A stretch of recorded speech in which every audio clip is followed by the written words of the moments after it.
Hey guys, so this video is going to be a Loomigurumi basics video. We are going to cover everything, so we are going to start with the basic stitches, well, and also everything you need to start. I think we're actually going to start with everything you need to start Loomigurumi. So we're going to start with everything you need to start Loomigurumi, and we're going to cover all the way to the basic stitches and just all the basic stuff. I feel like in my tutorials I'm a lot more focused on like the thing we're making. On this video I'm really be focused on the stitches. Another good video to check out after you watch this one is my how to read my patterns video, especially if you plan on following a lot of designs on this channel. It'll just be very helpful.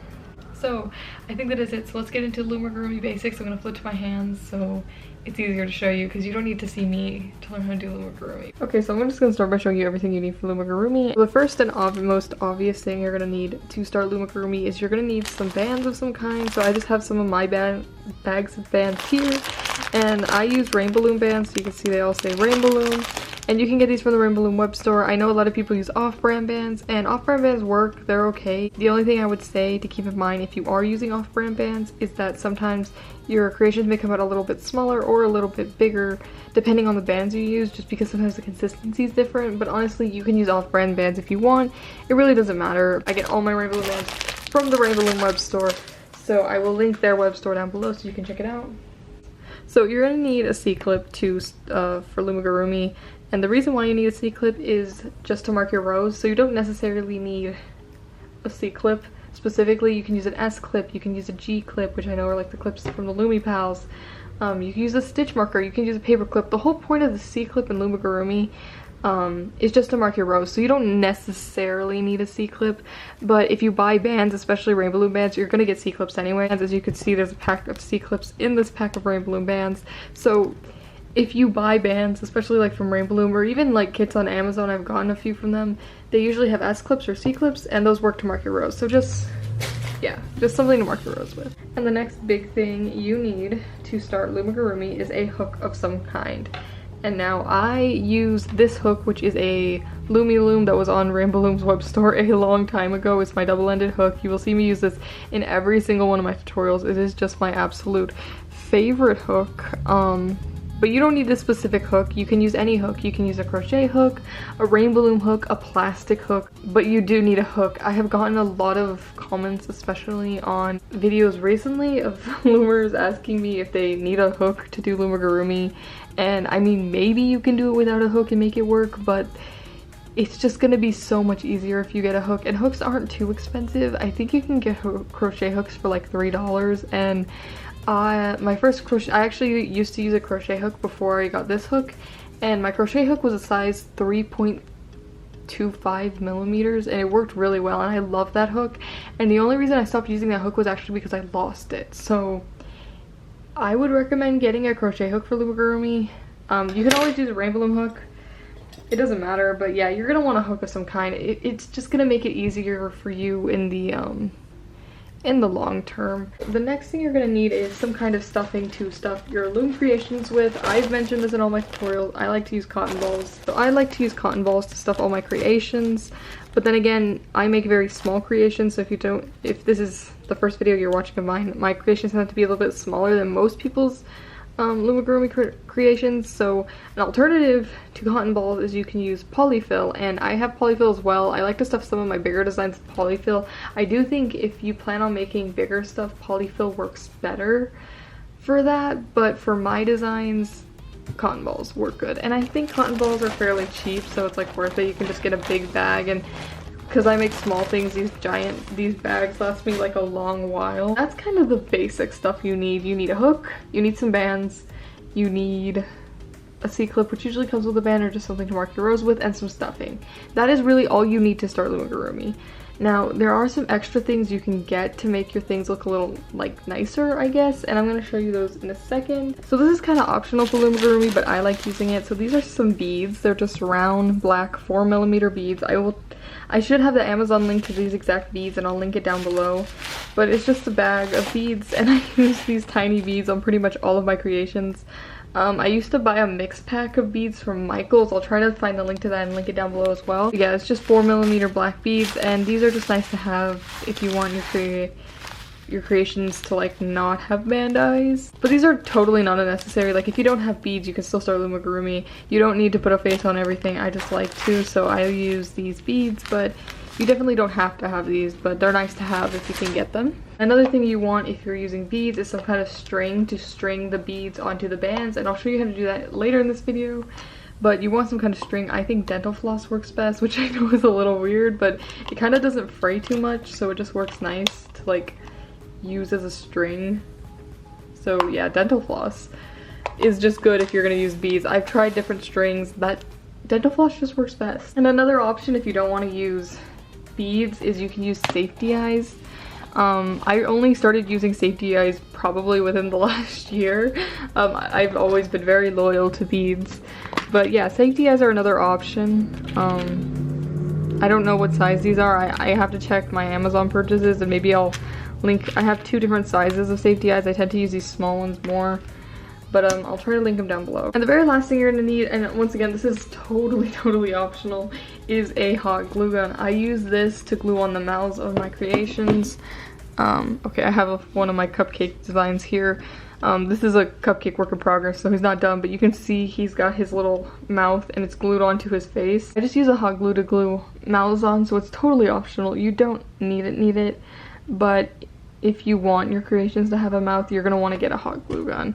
And it's kind of like the beads. It's not a need, but if it's something you want to do, you want a hot glue gun, and I'm gonna show you how to glue the mouths on so you don't burn your fingers. There's some tricks that I have learned. So I'm gonna start showing you all the basic stitches, and we're gonna start with like magic rings or cat bands, I guess. So basically a magic ring is a term you'll hear. All it is basically a cap band with however many stitches in it, they say. So the way I usually write it is I'll put like triple cap band or like double cap band with blah blah blah stitches in it. So let me show you how to do that. So the first thing most Loomigurumi things start with is a cap band of some kind. So usually the cap band is wrapped twice or 3 times around the hook. So I'm going to show you twice first. So this is 1, and then that would be 2. So that would be a cap band wrapped twice around your hook.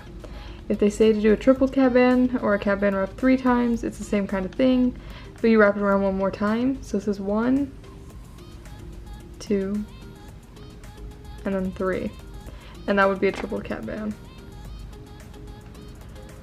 So after this step, usually what follows is however many stitches you put in the cap band. And all we're gonna do is we're gonna take a band and we're gonna pull it through the whole cap band. We're gonna put both ends back on our hook like this. And as you can see, I'm still holding the cap band, and the reason for this is you don't really want to let it go at this point. So you're just gonna want to stay hanging on to it. You're gonna push the back loop over the front loop, and you're gonna pull it a little bit, because I think the place where a lot of beginners mess up is they let this loop you push over slide over the cap band, and that's where it can get confusing. You really want to hold on to the cap band so you don't lose it, especially when it's a triple cap band. You want to just make sure that this band doesn't slide over. You also don't want to pull too much, but yeah, you just want to make sure it doesn't slide over. So just keep your fingers on the cap band. So that would be 1 stitch in the cap band. For this video's sake, let's do 5 stitches in the cap band. So we'll go back in through the cap band. So you're just going to put your hook back through the entire cap band. Then you'll take another band. You're going to pull it through just the cap band, so not this very last loop on the end, just the first 3, because it was a tripled cap band, there's 3 loops. If your design called for a doubled cap band, there would only be 2 loops. So just keep that in mind. So you're going to pull it through just the cap band. Once again, we'll be putting both ends back on our hook. We're going to push the back loop over the front loop. And then now, sorry, nearly lost it. It's also still a good idea at this point to kind of hold onto your cap band a little bit. But once you push the back loop over the front loop, you're going to put this loop from last time over as well. And that's another stitch. So we're going to repeat the same thing we just did 3 more times to get the 5 stitches in the cap band we need. It depends on which design, how many you need. But for this Loomigurumi Basics video's purpose, we're doing 5 stitches. So we're going to go back in and we're going to do 3 more. So once again, we're going to repeat the same steps. So we're going to go back to the cap band. We'll pull a band through just the cap band. We're gonna put both ends back on our hook, push the back one over the front one, and then push the loop from last time over as well. And we just keep repeating that, so we're gonna do that 2 more times, because I'm trying to get 5 stitches in this cat band. We're also gonna just when you go through the cat band, make sure you go through the whole cat band. You should always have like 3 weird little loops on your hook. Usually you can tell if you go through the whole cat band or not, but just always make sure you go through the whole thing. Also, I'm so sorry if you can hear anything outside. People drive like lunatics here. But yeah, so we're just gonna repeat that until we have 5. So let me show you again. Once again, you'll stick your hook through the whole cat band, pull the band through just the cat band, so not this last loop. Push the back one over the front one, and then push the loop from last time over as well. Like that. So once you have however many stitches you want in your cat band, for this video's purpose we did 5, so we're gonna count. And whenever you count, and whenever I count in tutorials, I always start by counting the one on my hook, and what I'm counting is the loops we have. So these guys, you can kind of see them. Just all those guys. So once again, we start by counting the one on our hook, so we go 1, 2, 3, 4, and 5. Now on this last one, it might get a little confusing because there's this like weird kind of like folded over loop. Like, it sometimes looks like a loop, but it's not. Just make sure you don't accidentally count that. And once you make sure you have 5 loops, instead of going into the cat band, the way you finish off your magic ring or cat band is you'd go in through the first loop here. You'd pull the band through just that loop, put both ends back on your hook, push the back loop over the front loop, then push the loop from last time over as well. So now a quick note about all of this. So in all of my designs, especially on my channel, I like to put the C-clip on this first band here. So if you notice in some other people's videos, they'll put the C-clip on this last band before we go up onto the first loop. I don't know if you can hear my roommate's cat, but he is not in a good mood. Jeez. So we're just gonna have to talk through if you can hear that. Basically, some loomers and in some tutorials you will notice they put their C-clip on their last band. I like to put it on my first band. So it's the first stitch we do that is not in the cat band. That's where I like to put my C-clip. So we're gonna put our C-clip there, and just a reminder, the C-clip is just to mark your rows, so it's just to mark where you start and end. And that's pretty much how you would make a magic ring or like the first bit of any of my designs. And the really important thing is just noticing where I put the C-clip. I always put it in the same spot. I never put it anywhere else. And the reason why you want to make sure you have your C-clip in the right place is because if my design, or the design you're following, calls for any color placement, all the color placement for the rest of the design will be off if you don't have your C-clip in the same spot as me. So that's just very important. Quick thing I want to show you before we get into more Loomigurumi steps is kind of an alternate way we start things sometimes. I never really know what to call these. Usually in my patterns I'll just put like doubled cat band and then chain up however many. So this is kind of going to cover what chaining means, or if I write it in a pattern, what chain up means. So basically, most of the time we chain up, we're going to start with a doubled cat band, and then all chaining up is pretty much how you would make a single chain on your hook. So you just pull this band through, both ends back on your hook, and then that would be chained up once. If we did that again, it'd be chained up twice. We just get a band, pull it through everything on our hook, put both ends back on our hook. I think all my voice is kind of going, I don't know why. Anyway, so that's like an alternative way to start. And if I ever say chain up in a pattern, even if like I am stitching directly onto something, this is all I mean. You would just pull a band through whatever you're chaining up with and then put both ends back on your hook. Okay, so I made it my little thing we made a little bit bigger just for showing you will be a little easier than if it was that little small thing that we started with. But if you still have your small thing, it's okay, like you can continue. It's just that way it's easier for you guys to see. I made it a little bit bigger. But anyways, so like I said, I'm going to be showing you the 4 basic stitches first, just how to do them without like getting into like how my patterns are written or anything like that. We are going to cover briefly how I write that in patterns, but mainly I'm just going to show you the 4 basic stitches. So the first one is just we're gonna cover just gonna be a single stitch. So a single stitch, all it is you're gonna go through the next loop. You're gonna pull a band through that loop. You're gonna put both ends back on your hook. You're gonna push the back one over the front one. And you'll push the loop from last time over as well. And that's a single stitch. So I'll show you again. So we're gonna go to the next loop. We're gonna pull a band through the loop, put both ends back on our hook, push the back one over the front one, and push the loop from last time over as well. I'll show you one more time. So this is for a single stitch, just reminding you. You pull a band through the loop, put both ends back on your hook, push the back one over the front one, then push the loop from last time over as well. And that's pretty much it. So those are single stitches. The next simple stitch that kind of like built off single stitches is increases. And all in increases is very similar to a single stitch, but the difference is we're going to be putting two stitches in the one loop. So we're gonna go through the loop. We're gonna start basically the same. So we're gonna pull it through, both ends back on our hook, push the back one over the front one, and then push the loop from last time over as well. Then we're gonna go back into the same loop, pull a band through, both ends back on our hook, push the back one over the front one, and then push the loop from last time over as well. And that's for an increase. So that's an increase.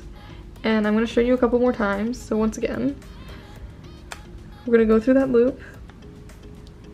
We're gonna pull a band through, both ends back on our hook, push the back one over the front one, push the loop from last time over as well. Go back into that same loop, pull a band through, both ends on your hook, push the back one over the front one, and then push the loop from last time over as well. And that's an increase. So all an increase basically is two single stitches like in the same loop is how I would explain it. So you just go into the loop, you would do one single stitch, you go back in, do another, and that's an increase. And that's usually how I explain increases in a tutorial because it's just the way that makes the most sense. So the stitch that might be a little trickier to understand is decreases. We kind of tie two loops together. So the next stitch that I'm going to show you is going to be decreases, and I just moved past the C-clip just so that way you guys can see better and it wouldn't be confusing. But all it decreases is you grab the inside part of one loop, and like I said, we're basically tying two loops together. So you grab the inside part of one loop, back part of the next loop, and then you just pull a band through those two loops, push the back one over the front one, and then push the loop from last time over as well. Like that. And that would be a decrease. So I'm going to show you again. So we're going to be decreasing these two loops, so the next two loops. We're going to have the inside part of one loop, back part of the next loop. We're going to pull a band through, both ends back on our hook, push the back one over the front one, and then push the loop from last time over as well. Show you one more time. So you got the inside part of one loop, back part of the next loop. You're gonna pull a band through, and you're gonna push the back one over the front one, but just a loop from last time over as well. And that's a decrease. So the last of the four kind of basic stitches I consider is usually only used when you're flipping colors. So we're gonna be switching to a darker purple so I can show you how to do this. But basically it's called a slip stitch, and all it is basically when it's used when you flip colors. So if you're switching from like, well, for our instance, you're switching from like a blue to a purple, and usually you switch colors at the end of the row, but sometimes when you're doing like a pattern like in my cupcake, you would switch in the middle of a row. But if you're like, it's usually at the end of a row, but if you're ever just switching colors, this is how you would do a slip stitch is what I'm trying to get at. So you go through the next loop, and instead of pulling this band through like your new color through just the loop, you're gonna pull it through everything, and then you put the back one over the front one, and that would be a slip stitch. So let's flip back to blue so I can show you again. So you would pull your band through everything and then put the back one over the front one, and that's a slip stitch. So let's go back to purple. So you pull a band through everything, push the back one over the front one, and that'd be a slip stitch. Like that. Okay, so I decided to make a little section with everything you probably see in some of my patterns. Also, I really do recommend skipping around the section just to whatever you need. It's also important to remember that Loomigurumi is worked in rows, so you would start at the C-clip and you go all the way until you get to the end of the C-clip. So that is what this is going to be, and we are going to start with, of course, a magic ring / starting. I decided to refilm this bit because I feel like it is the part that loomers struggle with the most, or beginner loomers. Starting can definitely be the hardest part. I also really focused on just showing you what I was doing. I also did already have a triple cap band on my hook before I started making stitches, just a quick note. But I would really recommend, if you're struggling with starting or anything, really watch what I do here. I really focused on trying to get you guys a good angle so you can see exactly what I'm doing. I know sometimes in tutorials I tend to move a lot, but I really tried to show you exactly what I'm doing. So I would say if you're struggling with any part of the Loomigurumi, if you find one of the sections on this part you're specifically struggling with, maybe just watch what I'm doing first before you try to do it. That's definitely going to be more helpful. So the next thing we're going to cover is increasing everything, and all this basically means is we just do increases like back to back, one after the other. We're doing increases on every loop until we get to the C-clip. So all you're doing is pretty much just increasing non-stop. So you can see I did an increase there, and then I do another one because every single stitch we do is an increase. So anytime in the tutorial I say increase everything, all that it means is that we are doing nothing but pure increases until we get to the C-clip.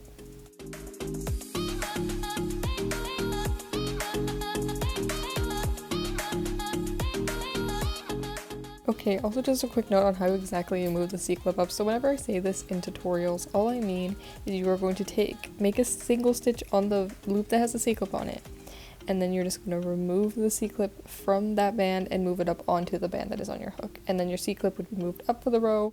So the next thing we're going to be covering is increasing every other, and this might sound a little confusing. I feel like it sounds more confusing than it is, but basically anytime in a tutorial I say increase every other, it just means that we are alternating between doing single stitches and then an increase. So we would do an increase, and then if we did an increase we're going to do a single stitch.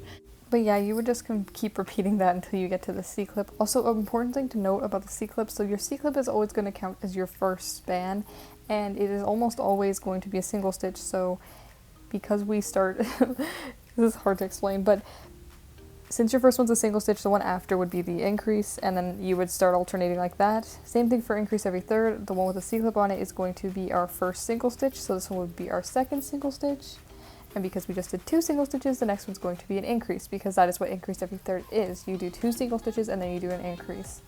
So in some of my patterns I do go farther than this. I'll be like increase every fourth, and it's the same concept, except for you would increase on, you would do 3 single stitches and then you would do an increase, and it would just continue like that if for however many, because I know sometimes I do go higher numbers in patterns.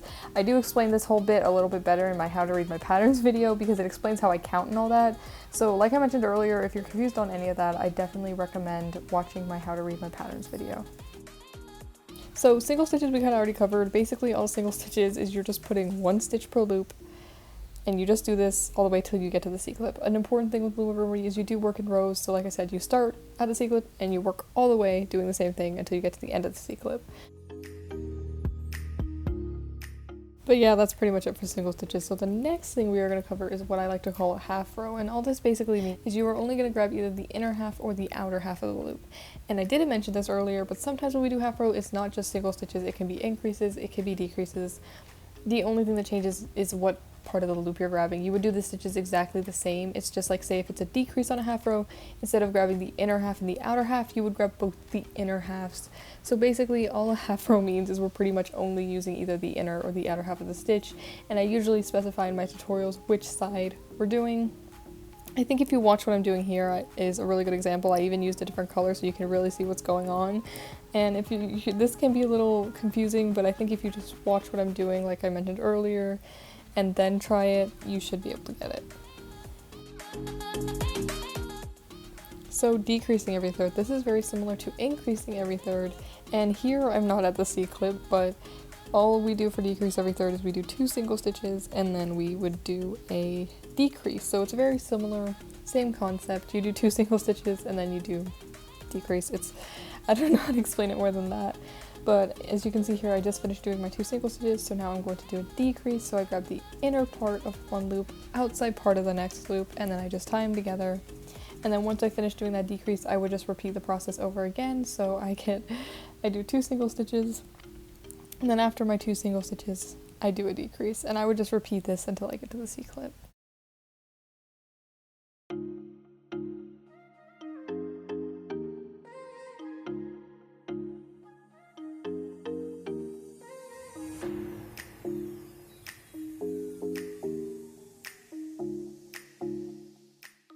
So decreasing every other is, I feel like once you've increased every other, decreasing every other, the concepts start to like match up because they're pretty much the same, but you just alternate between doing a single stitch and a decrease all the way until you get to the C-clip. So I just did a decrease, so now I'm doing a single stitch, and then because I did a single stitch, I'm going to do a decrease, and I would just keep doing this until I get to the C-clip.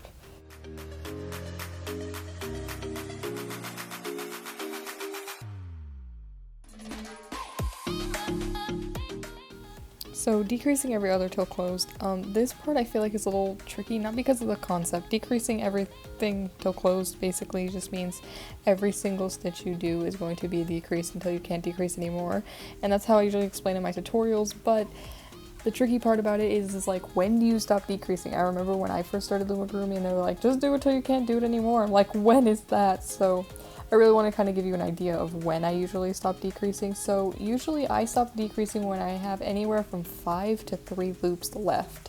You don't want to do it till you have 1 loop because then you're not going to have a decrease to pick up. You really want to have at least 1 decrease to pick up. So here I'm just doing a bunch of decreases in a row because I'm decreasing everything. And then right here is where it starts to get a little too tight and I'm like, I don't know how many more decreases I can do. So I took my C-clip out at this point, and then you're going to see me come back on camera in a second. And I'm going to pick up my very last decrease. I have 5 loops left here, but I decided I've decreased enough.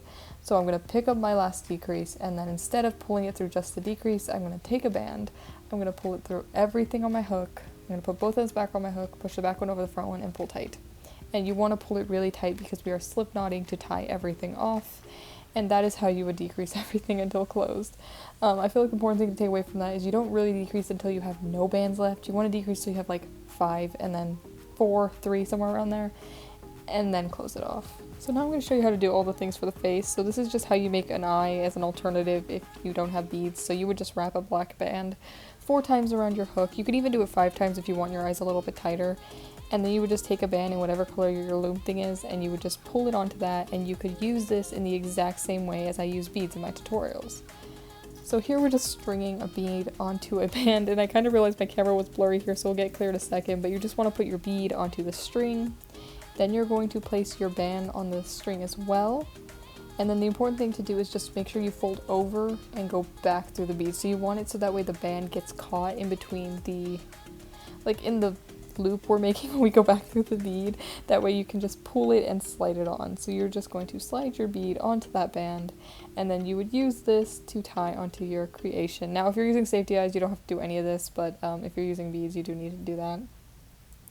So there is a little bit of a trick that I don't know if any of you guys notice when you tie in your beads or your bands, just so it's like, because sometimes the bead will want to flip to the back, so you're going to pull it in, you're going to put both ends on your hook, and then at this point you're going to grab a hold of the bead, then put the back one over the front one, pull it tight. Oh, I lost my loop there, oops. But you'll put the back one over the front one, pull it tight, and then you would just tuck your tail in. I also sometimes get questions about tucking your tails in, but all you do when you tuck your tails in is you would just hide it into the creation. And here I'm just doing the exact same thing with the band eye, that way you can see it works the exact same as a bead. So yeah, it just would work the exact same, and you would do the exact same steps. So now we're going to hide our tails, and the way we hide our tails is we're just going to pull them into our creation. That's literally all hiding your tails is you want to just get all those loose bands, and you just pull them into your creation so that way they're not sticking out everywhere. And usually you don't have to tuck them too much. Usually once you pull them in, they're there to stay, especially if the creation's stuffed. So the very last thing we need to do is to put a mouth on our creation. I feel like this is the part I never show in tutorials, mainly because I just don't want to have a hot glue gun there while I'm doing much. It would just be a disaster. So you would just cut a black band to the size of the mouth, and the important thing to remember with this is you don't want to let your glue gun heat up all the way. I never let my glue gun heat up all the way. I just let it heat up enough so that way glue comes out. And I would say I only let it heat up for about 1 to 2 minutes, but that depends on the glue gun you're using. But yeah, don't let it heat up all the way to where it's like burning hot glue. And all you're going to do is you're going to put a dot of glue on the face where you want the mouth, and then you are going to take the band you cut and you are going to set it onto that dot of glue, and you'll just push it down a little bit, and then you'll pull away the glue strings, and that is it. It is done. So yeah, I think that is it for the Loomigurumi basics part of this video. I guess we'll flip back to me so I can wrap up the video. I hope that was helpful. If I missed anything and you would like me to make maybe another short video on that one specific thing to help you understand it better, let me know in the comments. Subscribe if you want to see more videos from me. If this was your first video you're watching of mine, I make Loomigurumi tutorials as well as just some other fun videos. I also just wanted to mention I did recently make a playlist that has all of my beginner Loomigurumi designs, which would be a good place for you to start after this video. Maybe try to make one of those. I tried to include things in that video that don't have a lot of attaching and are pretty simple, and I've heard from other beginners saying that it was a good design for them, so I put that into the playlist. Also, if you've made other things on my channel and you have anything else that you think should go in that beginner Loomigurumi playlist for my channel, like any of my videos that I may have missed, let me know. But I've been doing this for so long, so I just want to say don't be frustrated if you don't get it right away. I have shown some of my first Loomigurumi things I've made. I have burned some of the first Loomigurumi things I made. It takes practice just like anything else, so if you don't get it first try, just keep going because you'll get it. It just takes practice. Another note though is that sometimes when you're pulling your stitches, always make sure that you're kind of just like flipping it over the hook and then kind of just letting it sit there. You do pull the stitch a little bit, but don't pull it too much because that's how you can end up with holes in your design, and that's a very common mistake beginners have. So just when you're making your stitches, make sure you don't make them too tight. And another thing is, if your designs are getting holes in them, it could just be the bands you're using, as well as sometimes when you're stuffing it, you could be just stretching it out a lot. So if that's a very common beginner thing I see, is that your creations will have holes. So if that's you, it could be the way you're stuffing it, or you're pulling your bands too tight. I just wanted to make a quick note about that because that's like the most common beginner issue. But yeah, I would say the most important thing if you're starting Loomigurumi is just have patience. I've been doing this for 7 years, so if I make it look easy, it's because I've been doing it for so long, and there's literally no other reason. I've just had a ton of practice. Anyways, I think that's it for this video. I hope it was helpful, and I will see you in probably a tutorial sometime. Bye.